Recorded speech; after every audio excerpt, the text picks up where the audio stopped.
Hi everyone, my name is Irene and welcome back to Irene Yoga Flow. In today's class, we will be doing a sweet yin focus all on the spine. We'll be working on 6 degrees of movement, flexion, extension, lateral, flexion, left and right, as well as twists, left and right. Makes up 6 degrees of movement. So all you need today is a bolster, 2 blocks, and a blanket if you have them. And let's go ahead and get started with a short grounding exercise. So find yourself in a seated position. You can sit cross-legged or kneeling, but if you'd like to give your ankles a little bit of love, we're gonna come into what's known as a toe squat. So that means that you are just coming up so that just means that you're tucking your toes and you're really resting on the balls of your feet. Make sure that all your toes join the party, so your pinky toes as well, and your heels may want to splay out, but just bring them back into the midline. Place your hands on your lap. Just begin to let your neck fall wherever it may, maybe dropping your chin slightly. And I invite you to close your eyes if that feels good for you right now. This time that we are creating here is for you. It is a time for you to connect with your body and to breathe. This is a sacred time.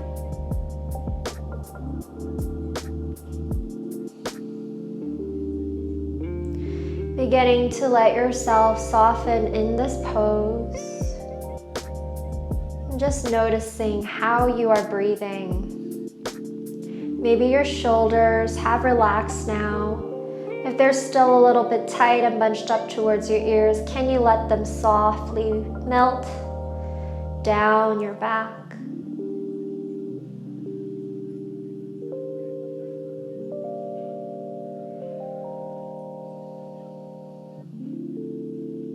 Again, this time is for you, so you get to choose how you want the next 30, 40 minutes to go. Whatever you choose will not be a loss. Whatever you do will be a benefit for you, because that's the medicine, that's the healing that you need today.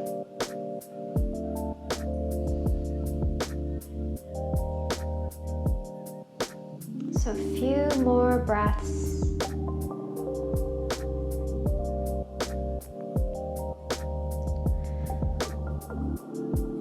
I invite you to relax as much as you can right now in this toe squat, which is actually our first yoga asana for today. And I'm sneaking it in with our grounding. If at any time you need to come out of this position and sit cross-legged or seated, you may do so.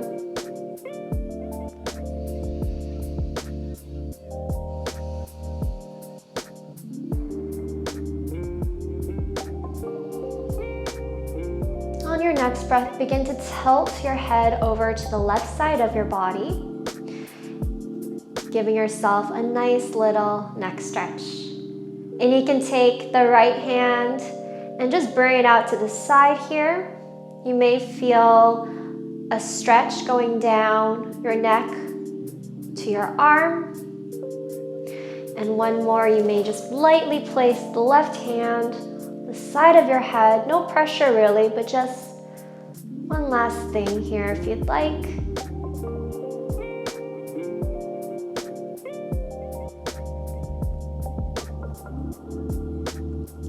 Connecting with your breath whenever you feel like you want to hold it in, or whenever you start to have a thought that's distracting you from this present moment. Slowly release, tuck the chin again, and roll your right ear over to the right shoulder. Bring the left hand down the left side of the body. little bit of energy in the fingers, just to create a nice little bit more of a stretch. And again, lightly place the right palm on the head. And if you have your eyes still closed, savor this moment.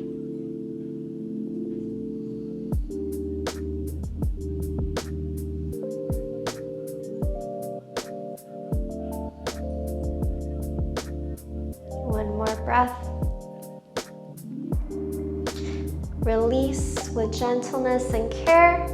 Come up and stand on the top of your mat. Standing on your mat, inhale, lift the arms up overhead. And as you exhale, begin to bring your hands in prayer and bow forward, hinging from your hips. Bend your knees, relax the head.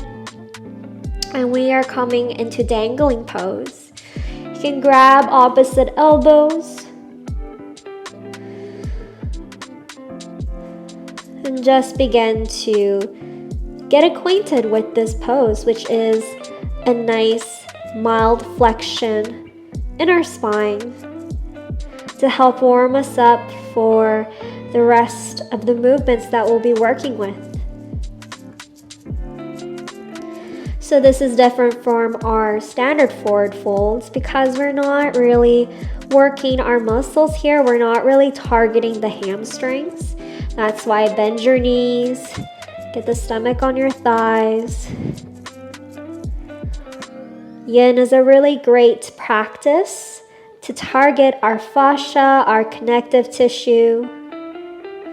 Through long static holds over time, we strengthen our fascia. And we need to do that.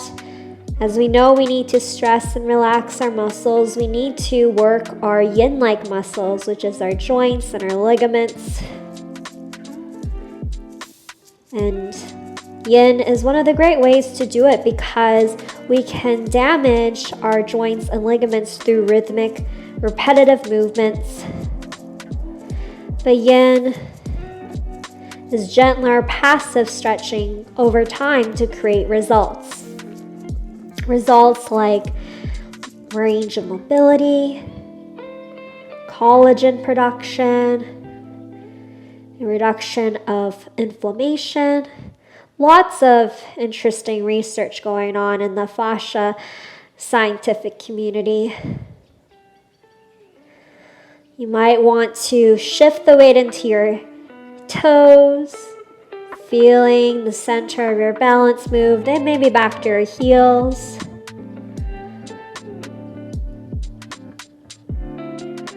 Just a few more breaths.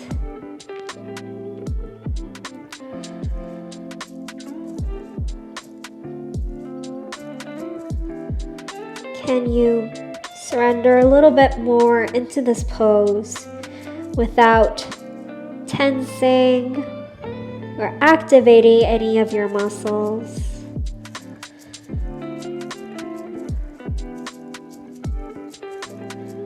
This is a really hard ask in our society. We are constantly told to do and move and be fast, right? And yin, we're going slow, we're going inwards. So no judgment here. You do what you need to do. Maybe take a little bit of a break.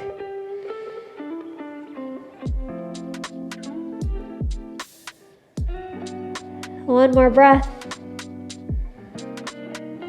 Let it all go. Release the elbows. And if you and heel toe your feet away from each other so that your toes point out to the sides of the mat, and begin to bend your knees. We're coming right into our squat. Now if you have really tight hips and you can't come to this position through this transition, just come on up to the top. Turn out the toes, hands in prayer, and again coming down to wherever height feels good for you. If you're almost there, you can also take a block as well. and rest on it. If you're a little bit higher, that's okay. We're just here for a little bit of time. And that's not a yoga teacher's definition of a little bit of time, which can feel like eternity. But we're just here for a few deep breaths.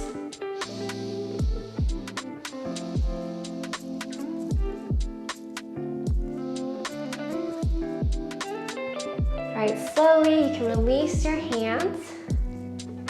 Wherever you are, come find me on the mat. So come find yourself in a seated position, resting on your shins. Bum right above your heels. This is our starting position. And then see if you can sit your hips in between your heels. We're gonna come into our straddle fold, and I'll show you a couple of different options. One of them involves a bolster. Take that bolster, place it right behind you. You can also place a block where your head is, because we want a little bit of elevation everywhere. All right, so with your hips in between your heels, we'll lie back. Depending on how long your bolster is, you may need the block or not. If you're a little bit lower or higher up, you just want the low back on the bolster. Keep your knees together and your arms down by your sides, straddle fold. But if you already have straddle fold in your practice and you want a little bit more of a stretch with your body, one elbow, then the other elbow, slowly with control, lie down on your back, flush to the mat. You can take your arms overhead and again grab onto opposite elbows loosely and begin to breathe, lifting the heart up towards the sky. And again, you can let the eyelids fall down, covering your eyes if that feels good for you. I invite you to explore what you need at this present time and moment.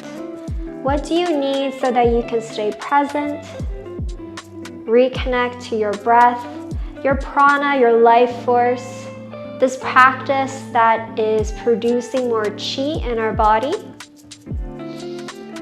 Qi is a term and concept from Taoism, Chinese esoterics, similar to prana, but different, of course. A little bit more expansive. I think there are a different number of types compared to the types of prana. There's energetic benefits to this practice as well as physical. So there's a lot of goodness that we're doing for ourselves.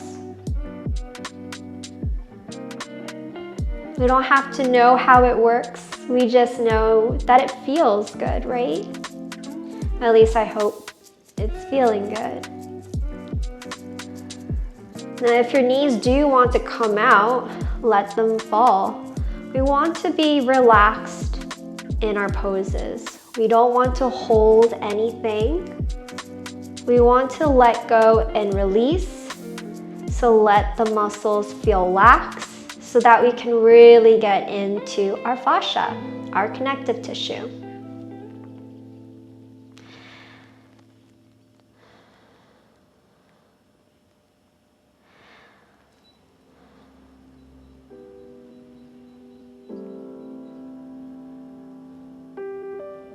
The stillness is one of the hardest things that we can do.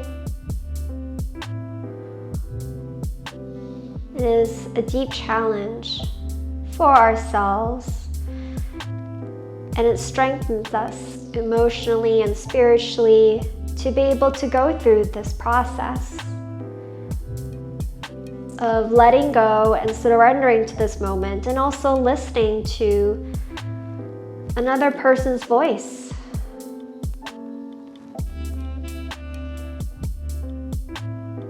And what I'm really here is to guide you to listen to your own inner teacher.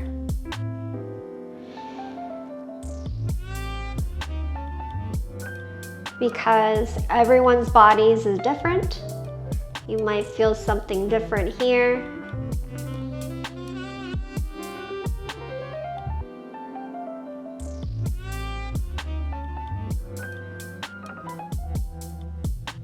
Again, relaxing anywhere in your body that is feeling tense right now. If there is any pain sensations, please, I invite you to come up from this pose. There is no pain here, and Yin. There might be some stress. We need stress in our lives, but this is really about feeling it, not about the aesthetic, not about the punishment, not about the form. This is really about how are you feeling in this present moment. Are you really getting that deep stretch into your joints and ligaments that you need? Slowly release the elbows. And to come out of here, take your time. You can dig your elbows, placing your one forearm and then the other back up. And then find yourself in a seated position. Turn out the legs as though we're doing a wide-legged fold, because we are. But you don't have to go as wide. You can come a little bit closer if you'd like. And again, if you have the bolster with you or a block, you can take it as well. Coming into our saddle fold. So again, you can place the bolster straight in front of you. You can also take a block and elevate it. You don't have to flex your toes here. Let them softly point to wherever they want. Inhale, lift the chest up, and as you exhale, begin to fall forward, resting your forehead on your hands.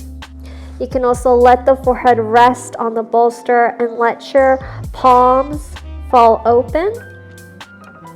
And if you have that block underneath the bolster, this just gives you a little bit more elevation and height. If you don't need that, or you want to go a little bit more and you have that flexibility now, you're a little bit more warmed up, you can just place the forehead on the bolster.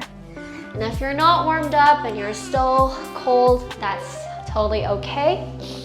You can either remove the bolster right away and just place the elbows on the block, placing your chin above your knuckles. Just readjust. There is some time to get your setup with Yin, maybe even 2 blocks if you'd like. Just letting ourselves get a nice little stretch in our spine. A little bit more flexing in the lumbar region. The depth here isn't defined by how deep you're going. The depth is really how much you're feeling it. And that is not the same thing as what it looks like. And we'll be here for a few more minutes. So if you do want to now take it a little bit deeper, you're not getting what you need out of this pose, which is that flexion in the lumbar spine, you can again make your adjustments as you need.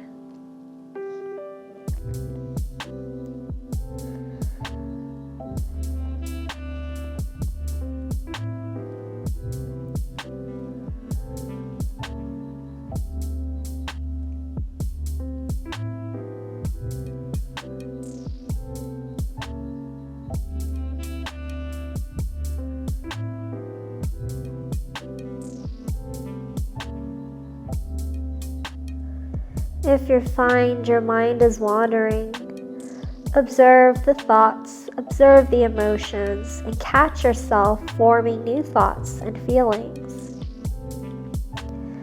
Begin to tap inwards towards your body, the bodily sensations arising no longer that you stay here. What are you feeling? Where are you feeling it?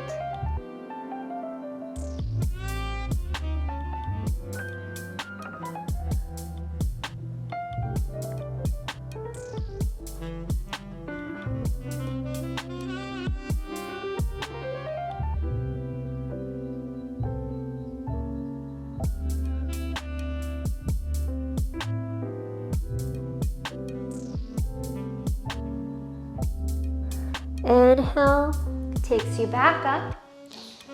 Place the bolster off to the side. Gently close your legs. We'll come into our caterpillar pose. So again, readjust your bum so that your sitting bones are really flush on the mat. Again, you can take your bolster, place it on top of your legs. Caterpillar is what we call Paschimottanasana, western forward fold here. So again, relaxing the toes. Inhale, lift the chest up, and as you exhale, begin to fall forward. I like to place my palms up towards the sky to receive. And again, if you're more warmed up, maybe that bolster and your forehead are touching. You could also place the hands on top of the bolster and rest the forehead over. This is too much of a stretch. You can also bend your knees and then just wrap your elbows underneath. Again, we are flexing our spine.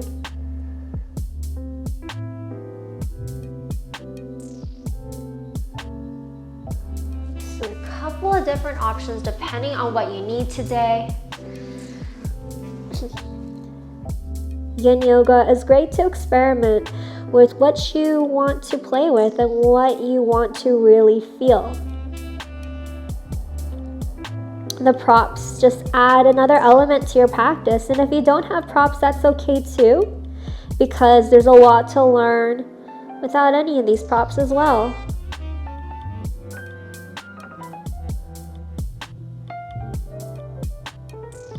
With each breath, just letting yourself sink a little bit further.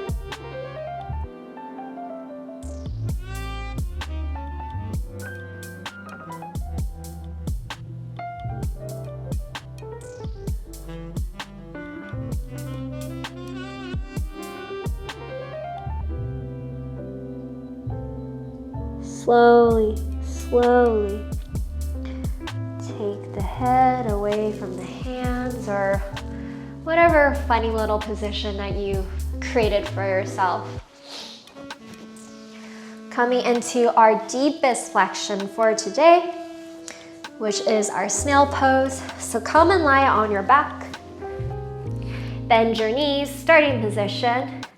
Then you're going to begin to take the heels up towards the sky, maybe extend the legs, and then slowly rocking your hips up and down, just getting used to this rocking motion. We're going to lift our hips up and then place our hands on our low back. So keep rocking here.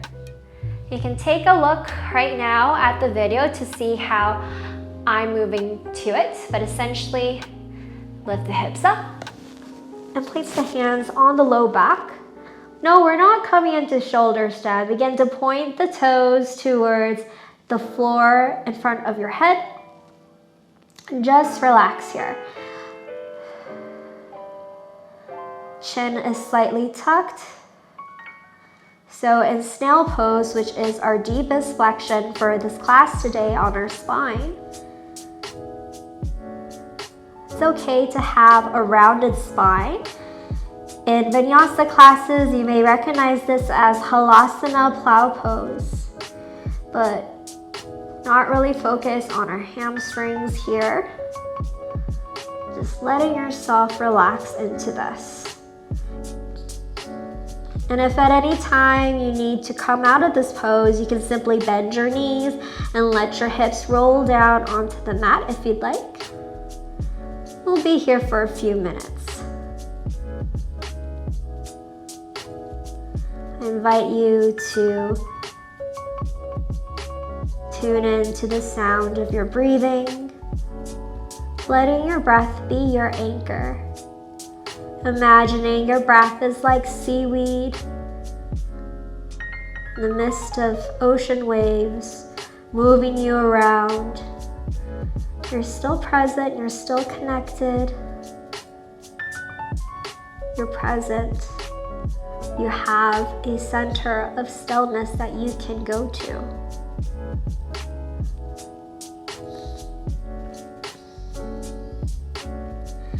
You may find that your knees want to fall down.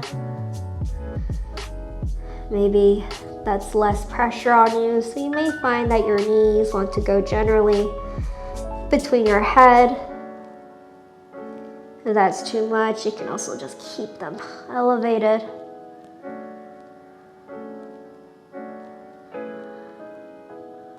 Building habits take time. Restructuring our fascia takes time. Won't happen overnight. It's the beauty of habits. One day we do them and we'll notice some growth and development there. And maybe this will never be our pose too, and that's also part of our practice.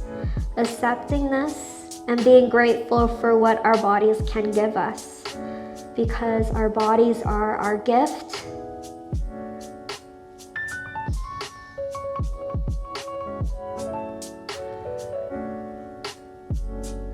And this is a time really for us to marvel at all the wonderful things that our body can do for us. We are very resilient, we are anti-fragile as human beings, which means that the stress is good for us. The stress and then the rest. And yin yoga, compared to other types of yoga, is the rest. Because we're a little bit more still here. Although compared to other types of yoga, like restorative yoga, this might be considered yang, so not to confuse you or, you know. Again, connecting back to your prana, to your chi, to your intention for today. And what were the benefits that you wanted? What was that feeling and that experience that you desired?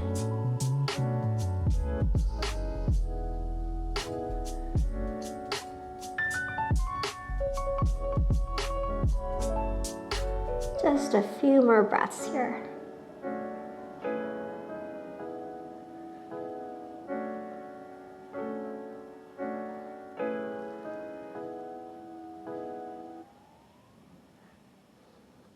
Slowly bend the knees. Bring your hips one at a time back on the mat. And we'll do some windshield wipes just to kind of counterpose it all out. So one knee knocks in, then the other knee.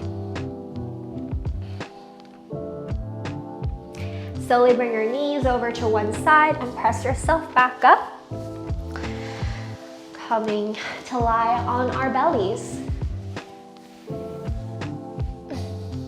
Coming into Sphinx pose, so let your toes touch the floor, forearms on the ground, palms on the earth. You can stay here in Sphinx. You can also take a block as well and place your forehead down on it. Don't have to hold up the neck, but you're still getting your stretch in the spine.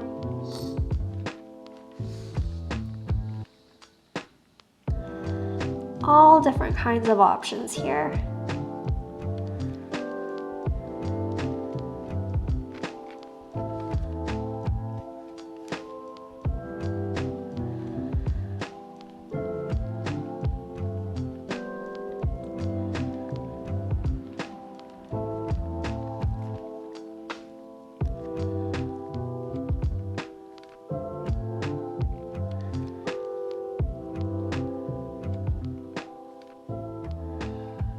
This yin yoga that we do is so powerful, reminding us of the resiliency of our bodies and our capacity to go inwards.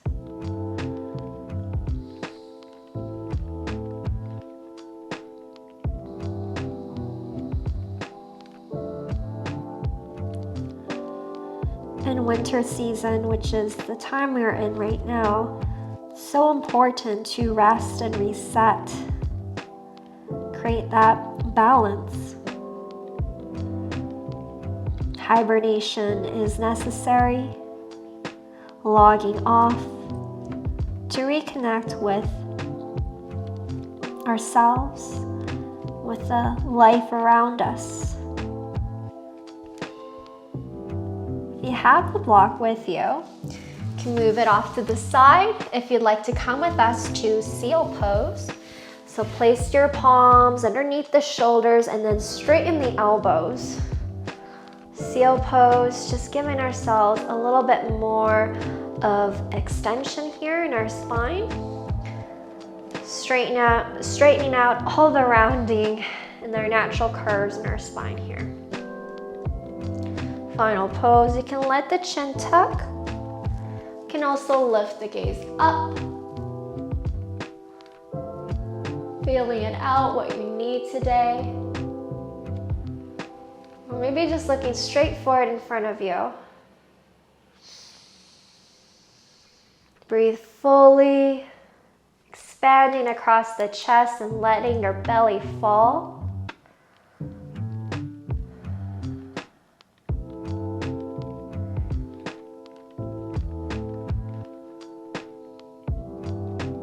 So good to awaken the spine and give some love to the backbone, the literal backbone to our body.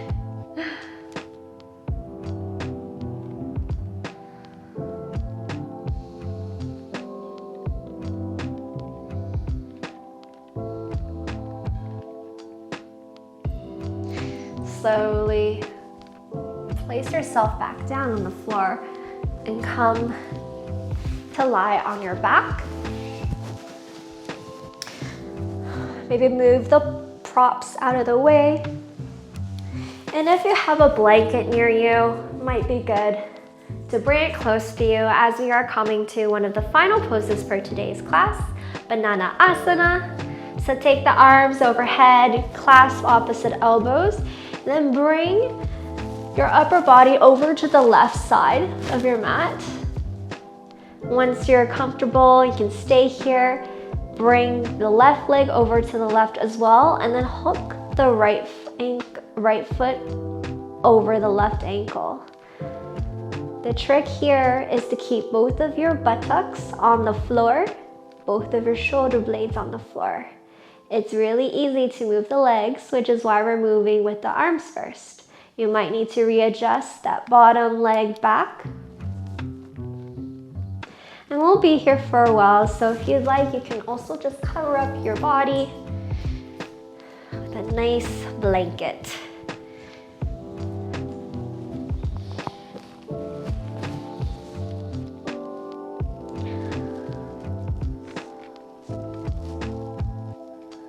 I love blankets.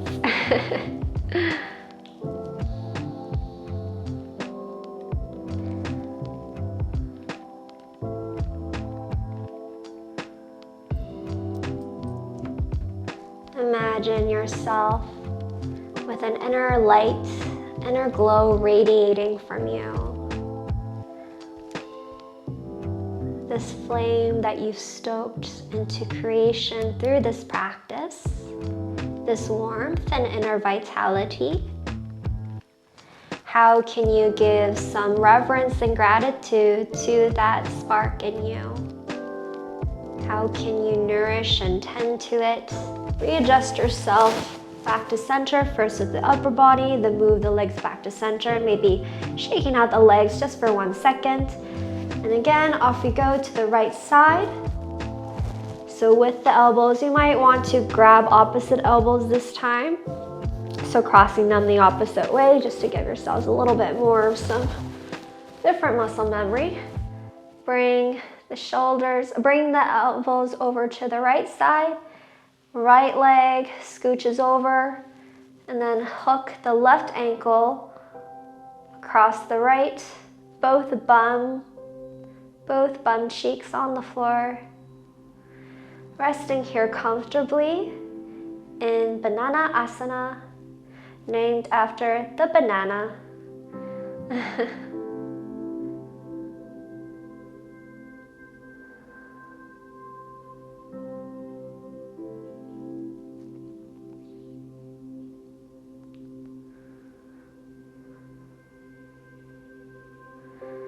Again, imagining that radiance inside you, glowing out, expanding to the room that you're in, expanding to the neighborhood, the place, the community that you're in. Imagining that soft light bathing your local space. How does it feel?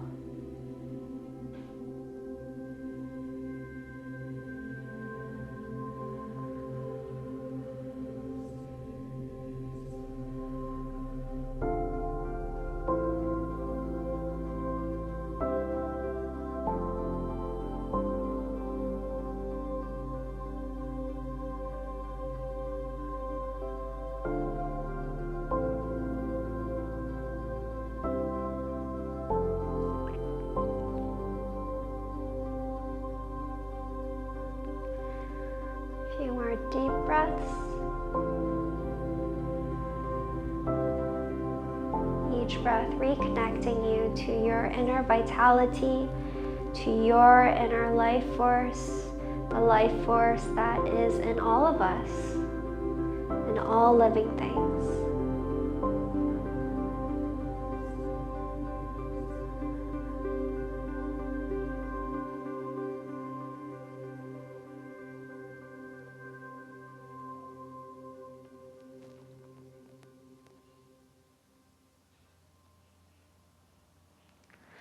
Coming back to center first with the upper body and then with the legs, releasing ankles and elbows, shaking it all out.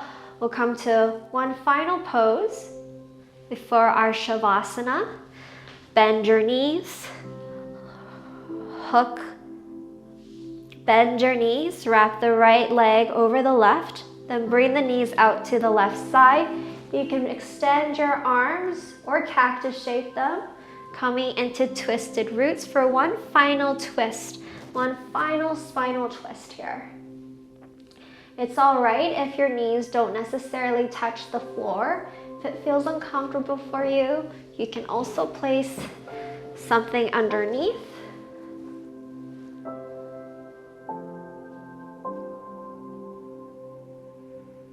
And place your gaze over to the right side.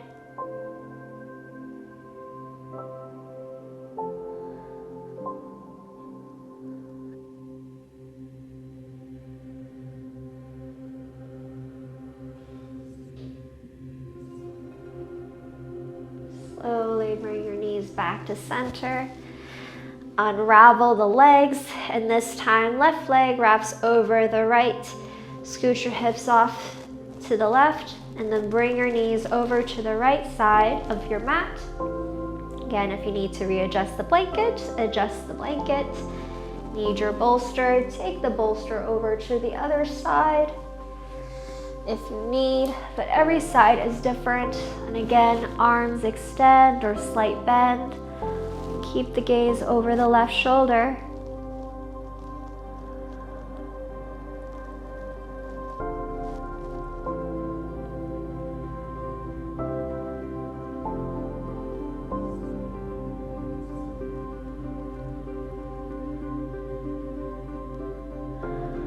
We worked out our spine in 6 degrees of movement, flexing it, extending it, laterally flexing it side to side, as well as doing our final spinal twist. Front body, back body, side body. Just giving it a little bit of love, a little bit of tenderness and care.